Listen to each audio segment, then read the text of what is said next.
Pudding બનાવવું છે પણ કસ્ટર્ડ પાવડર તો નથી. નોટ ટુ વરી, મિલ્કમેડ તો છે ને.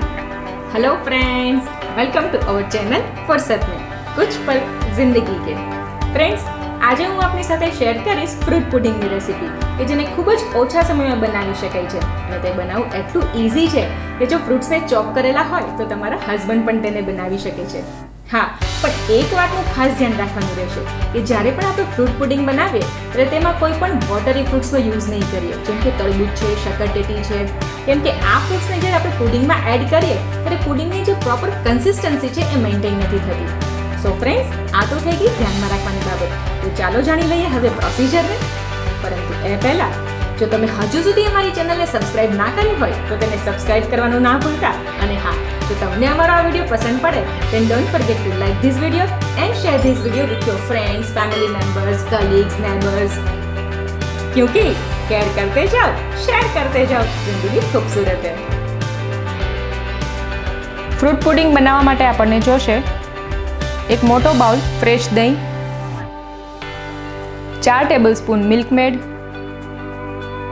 નાનો બાઉલ લીલી દ્રાક્ષ, અડધા દાડમના દાણા, 1 નંગ કેળાના પીસીસ, 1 નંગ ચીકુના પીસીસ, અડધા સફરજનના પીસીસ, કાજુ, બદામ અને અખરોટના ટુકડા અને 1/4 ટીસ્પૂન હાથેથી ખાંડેલી એલચી પાવડર. ફ્રૂટ પુડિંગ બનાવવા માટેની પ્રોસિજરમાં ફર્સ્ટ ઓફ ઓલ એક મિક્સિંગ બાઉલમાં આપણે 1 કપ ફ્રેશ દહીં લેશું અને ખાસ ધ્યાન રાખશું કે પુડિંગ માટે દહીં મોડું હોય. ત્યારબાદ તેમાં 4 ટેબલસ્પૂન મિલ્કમેડ એડ કરશું. મિલ્કમેડને તમે તમારા ટેસ્ટ મુજબ વધારે કે ઓછું લઈ શકો છો. અને ફ્રેન્ડ્સ, જો મિલ્કમેડ અવેલેબલ ન હોય તો તેની જગ્યાએ તમે દળેલી ખાંડનો પણ યુઝ કરી શકો છો. ત્યારબાદ તેમાં 1/4 ટીસ્પૂન એલચી પાવડર એડ કરશું અને આ બધું આપણે ખૂબ સરસ રીતે મિક્સ કરી લેશું.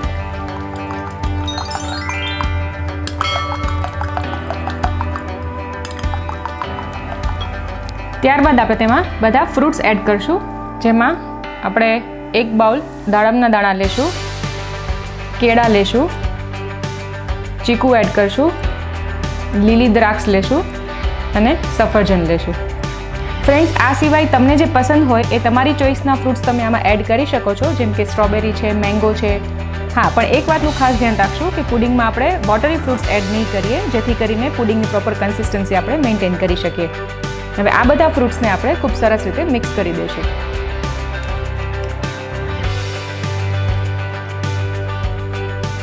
અને લાસ્ટમાં આપણે ડ્રાય ફ્રૂટ્સ એડ કરશું. મેં અહીં કાજુ, બદામ અને અખરોટ લીધા છે. તમે તમારા ચોઈસ મુજબ પિસ્તા, કિસમિસ પણ એડ કરી શકો છો.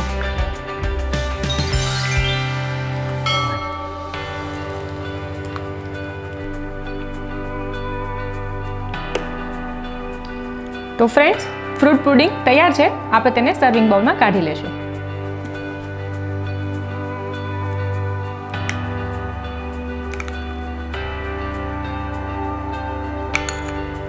અને તેને દ્રાક્ષ અને દાડમના દાણાથી ગાર્નિશ કરીશું.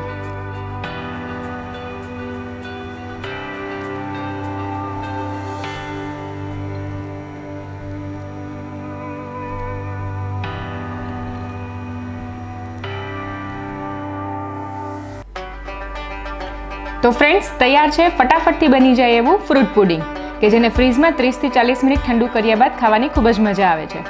તો આ સમરમાં આ રેસીપીને તમે પણ જરૂરથી ટ્રાય કરજો અને તમારા રિવ્યૂઝને અમારી સાથે શેર કરજો. અને આવી જ નવી વાનગીઓની રેસીપી માટે તમે અમારી ચેનલને પણ સબસ્ક્રાઇબ કરી શકો છો, જેનું નામ છે ફુરસત મેં કુછ પલ જિંદગી કે. હું મયુરી સોઢા અહીં સાઇન ઓફ કરીશ. ફરી આપને મળીશ એક નવા એપિસોડમાં એક નવી વાનગી સાથે. ટિલ ધેન, કેર કરતે જાઓ, शेयर करते जाओ, क्योंकि जिंदगी खूबसूरत है.